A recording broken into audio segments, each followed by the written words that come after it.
Once the two panes are showing up on the tablet, let's modify our code to handle the list item click. On the phone, if an item is clicked in the forecast fragment, then we must launch the detail activity. On the tablet UI, once an item in the forecast fragment is clicked, we notify the main activity, which goes and replaces the detail fragment. The reason the two fragments don't talk to each other is because we want to maintain abstraction from each other. If the forecast list fragment started assuming that the detail fragment was always right next to it, then the assumption would break, for example on the phone, where the detail fragment is not inside the main activity.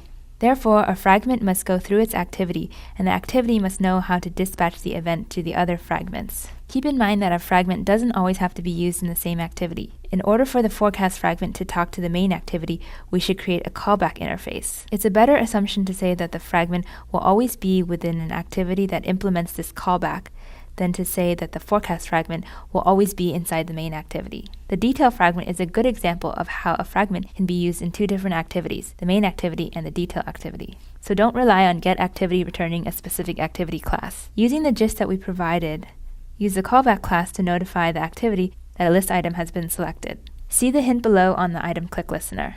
Then the activity can either launch the detail activity or replace the detail fragment based on whether it's a phone or tablet. When you work on this task, you'll run into an issue of how to pass the selected item's URI to the detail fragment. Now your instinct might say to create a custom constructor where you can pass in the date. However, we don't normally create custom fragment constructors. If you ever rotate the device, for example, the system can't call your custom fragment constructor with the right parameters. However, it can use the empty fragment constructor and initialize it with the same bundle of arguments you used earlier. So to pass information to initialize a fragment, create a bundle of key-value pairs and then set that as the arguments on the fragment. Don't confuse this arguments bundle with the saved instant state bundle. Once a fragment has been initialized, you can't change the arguments. You can only read from them, as seen here.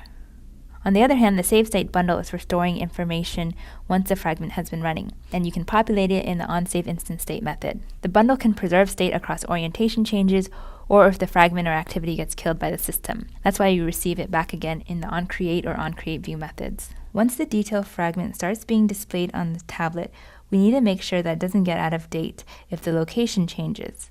If the user went to settings and entered in a new location, when they come back to the main activity in the onResume method, we should detect that the location has changed. We do this by comparing the mLocation string with the location that's stored in shared preferences.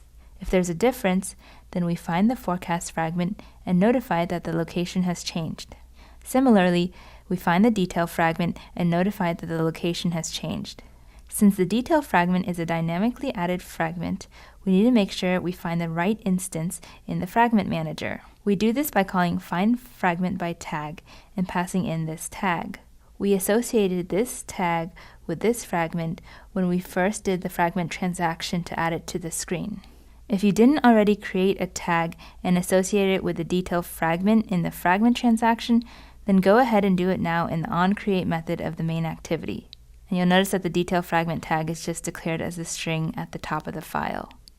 After we make the changes to the main activity, we go over to the detail fragment. We add a new method, onLocationChanged, that takes in a new location string. First, we try to figure out what is the date for the data that we're currently showing. Then we create a new URI with the new location as well as the date that we're already displaying. We update the mURI and then we restart the loader. See the instructor notes for the code related to handling the location change. This is what the app should look like when you're done. When you tap on a different date, it updates the detail pane. You can remove any hard-coded data because the layout should be populated dynamically now.